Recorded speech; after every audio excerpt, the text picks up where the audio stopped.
Kenapa? Fatihah. 17 kali saya baca pusing saya.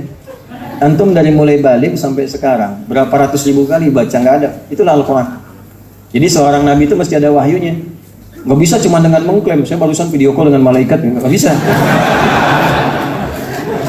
Nggak bisa. Jadi harus memang ada penjelas. Makanya di dalam kitab hadis yang pertama dibuat oleh Imam Al-Bukhari topiknya kitab Bad'ul Wahyi. Untuk menunjukkan bagaimana nabi yang benar, utusan yang benar, atau pengajar yang benar yang tersambung sanadnya ke nabi, seperti ini jalannya. Itu gambarannya. Yang kedua, perhatikan kalimatnya, wa yu'allimuhumul kitab, harus mengajarkan ini lewat keterangan penjelasan beliau. Maka ada Al-Quran, ada penjelasan. Penjelasannya disebut dengan hadis untuk membedakan dengan sifat Quran qadim. Al-Quran qadim, Al-Quran laisa bimakhluqin. Al-Quran bukan makhluk. Jelas? Al-Quran kalamullah, firman Allah. Nah, kalimat Nabi yang menjelaskan hadis. Ya, kalau hadis bermakna jadid, sesuatu yang disampaikan penjelasan dari Nabi sallallahu alaihi wasallam. Kan? Ma usnida ila Nabi sallallahu alaihi wasallam min qaulin aw fi'lin aw taqririn aw sifatin khalqiyatin aw ghairi khalqiyatin.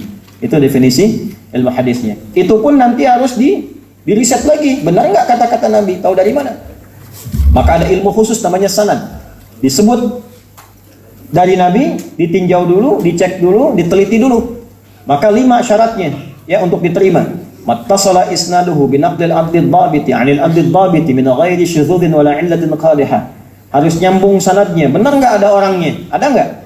Misal, ada hadis Nabi, khairukum man ta'allama al-Qur'ana wa 'allama. Dari mana tahu itu hadis? Oh, karena ada di Al-Bukhari. Betul ada, betul. Di mana? Nomor hadis 5027. Al-Bukhari nggak pernah ketemu Nabi. Bagaimana memastikannya dari Nabi? Oh, Al-Bukhari mengambil dari Hajjaj bin Minhal. Hajjaj bin Minhal mengambil dari Syu'bah. Syu'bah mengambil dari Alqamah bin Marthad. Alqamah bin Marthad mengambil dari Sa'ad bin Ubaidah. Sa'ad bin Ubaidah mengambil dari Abu Abdurrahman As-Sulami. Abu Abdurrahman As-Sulami mengambil dari Uthman bin Affan radhiyallahu taala anhu. Uthman bin Affan radhiyallahu taala anhu mengambil dari Nabi sallallahu alaihi wasallam. Nah, itulah sanad. Jadi nggak sembarangan, tiba-tiba hadis Nabi misalnya tidak ada runtutan. Nah, itu belajarnya pun ulama itu tidak mudah. Kaji 1 kitab, 2 kitab, 3 kitab, 10 kitab, 20 kitab, 100 kitab, lihat nyampe. Ilmunya turun lagi. Nah, setelah itu apa? Hikmah. Menyampaikan sifat hikmah. Hikmah itu ada beberapa makna. Satu, konsistensi penjelasan dengan sikap. Ya, jadi antara yang dikatakan dengan yang diperbuat harus sama. Jangan sampai ngajarkan tahajud, nabinya nggak tahajud, itu nggak mungkin. Ya, ulama warasatul anbiya juga begitu. Ngajarkan muridnya tahajud, dianya tahajud. Ngajarkan muridnya dekat dengan Quran, dianya baca Al-Quran. Nah, itu hikmah. Nah, yang kedua, hikmah itu puncak ilmu. Puncak ilmu itu sifat bijak yang mengerti objek dakwah.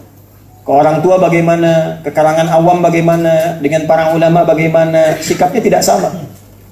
Nah, dari 3 ini yang keempat, inilah intinya. Jadi saya nerangkan kurang lebih hampir 15 menit, ingin mengembalikan ke pembukaan kita tadi yang berkah yang kata Ibu Amin tadi itu. Ya. Wa yuzakkihim, dan 3 ini menunjuk pada satu tujuan, membersihkan hati supaya jadi pribadi yang baik. Karena intinya di sini, Bu, Pak, kalau ini baik, semua bagian tubuh kita baik. Idza salahat salahal jasadu kullu wa idza fasadat fasadal jasadu kullu ala wa hiyal qalbu. Jadi di sini di dalam jiwa kita. Nah, itulah sebabnya disebut dengan tazkiyatun nafas, bagaimana membersihkan sifat-sifat buruk dalam sini. Sebab bagi tubuh kita itu, bagian luar ini, itu bagaimana hatinya. Ya, marah itu kan mata melotot, mulut mulai mengacau, tangan bersikap kasar karena suasana hati. Ya kan? Karena ada sifat iri, keluar ekspresi yang tidak bagus. Karena dengki keluar kata-kata kotor, kan di sini. Innan nafsa la'ammaratum bisu illa ma rahima rabbi. Quran surah 12 ayat 53. Keadaan jiwa itu kalau nggak terkendali yang keluar sifat buruk. Nah, tugas Nabi mengajarkan lewat Quran, lewat hadis dengan hikmah memperbaiki hati. Kalau sudah hatinya bagus, akhlak keluar. Akhlak itulah identitas kita sebagai makhluk. Penciptanya Allah disebut Khaliq. Quran surah 15 ayat ke-28, inni khaliqun basyara. Kita yang tercipta sebagai makhluk, sifat bawaan penciptaan kita namanya akhlak. Supaya akhlak keluar, harus digali lewat apa? Lewat ibadah. Dalilnya apa? Al-Quran. Caranya apa? Hadis. Prakteknya apa? Sunnah. Jalannya bagaimana? Hikmah. Lahirnya apa? Akhlak. Nah, saking pentingnya ini didahulukan jawabannya. Jadi begitu Nabi Ibrahim, Nabi Ismail itu berdoa, dijawab kemudian di era Nabi Muhammad dilahirkan. Ini dahsyatnya Nabi Muhammad. Tadi minta berapa Nabi Ibrahim, Nabi Ismail? 4. Jawabannya 5, Bu. Inilah keistimewaan Nabi Muhammad. Diminta 4 oleh 2 Nabi mulia, Allah jawab 5. Ada lagi yang begini, Nabi lain minta dikasih, Nabi Muhammad gak minta diberi. Kenal Nabi Musa, Bu? Ayo bilang kenal. Nabi Musa itu minta sama Allah sebelum ke Firaun, berdoa supaya dilancarkan lisannya, dilapangkan hatinya. Maka beliau berdoa di surat Taha, Rabbi shrahli wa yassirli amri wahlul 'uqdatam yafqahu. Perhatikan, Rabbi shrahli sadri. Beliau minta dikabulkan. Nabi Muhammad gak minta turun ayat alam nashrah laka sadrak. Sempurna kalimatnya. Rabbi shrahli alam nashrah sadri laka sadrak. Minta wa yassirli. Nabi Muhammad walu yassiruka lil yusra. Nabi Muhammad SAW. Nabi Ibrahim, Nabi Ismail alaihi wassalam berdoa minta 4, Allah menyempurnakan, jawab 5. Al-Baqarah 129, jawabannya Al-Baqarah 151. Perhatikan jawabannya. Permintaannya Rabbana wab'ats fihim rasulan minhum, dijawab kama arsalna fikum rasulan minkum. Rabbana wab'ats fihim rasulan minhum kama arsalna fikum rasulan minkum. Yatlu alaihim ayatika yatlu alaihim ayatina.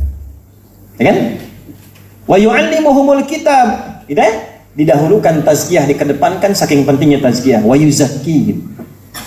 Coba lihat jawabannya. 5. Kama arsalna fikum rasulan minkum yatlu alaikum ayatina wa yuzakkikum. Yang urutan 4 dari doa-doa Nabi tadi didahulukan. Kedua setelah Al-Quran. Wa yu'allimukumul kitaba 3, wal hikmah 4, 5. Wa yu'allimukum ma lam takunu ta'lamun. Jadi bukan hanya 4, yang kelimanya mengajarkan apa yang kita belum tahu. Itu diantara mukjizatnya.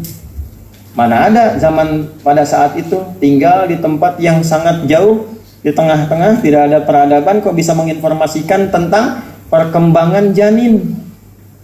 Ya, di dalam perut seorang ibu, di dalam rahim.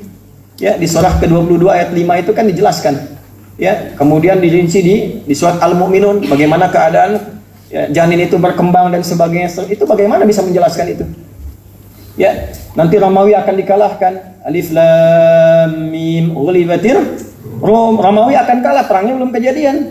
Kan sesuatu yang tidak mungkin, belum terjadi sudah diisyaratkan. Wa yu'allimukum ma lam takunu ta'lamun. 5. Tapi poin saya adalah dari 4 yang dimohonkan itu, tazkiyah dimohonkan nomor 4 oleh Nabi Ibrahim dan Nabi Ismail, oleh Allah dimajukan nomor 2 setelah Al-Quran. Yatlu alaikum ayatina wa yuzakkikum. Ingin memberikan kesan bahwa sebaik-baiknya orang ngaji, seistimewa-istimewa orang ngaji itu bukan yang hafalannya paling banyak, bukan yang bacaannya paling merdu, tapi bagaimana yang dibaca itu merubah dirinya menjadi lebih baik. Itu maksudnya. Nah, ini nanti ditafsir di Quran surah 35 Fatir di ayat ke-32. ثم أورثنا الكتاب الذين اصطفينا من عبادنا فمنهم ظالم لنفسه ومنهم مقتصد ومنهم سابق بالخيرات بإذن الله ذلك هو الفضل الكبير. Anugerah terbesar ahli Quran itu bukan saat hafal 30 juz dengan hafalan yang mutqin, bacaannya bagus, atau yang ngaji yang ustadznya istimewa, jamaahnya bagus, banyak dan sebagainya, bukan itu. Yang istimewa itu adalah yang setiap ayat dikaji bisa merubah orangnya menjadi lebih baik dari sebelumnya.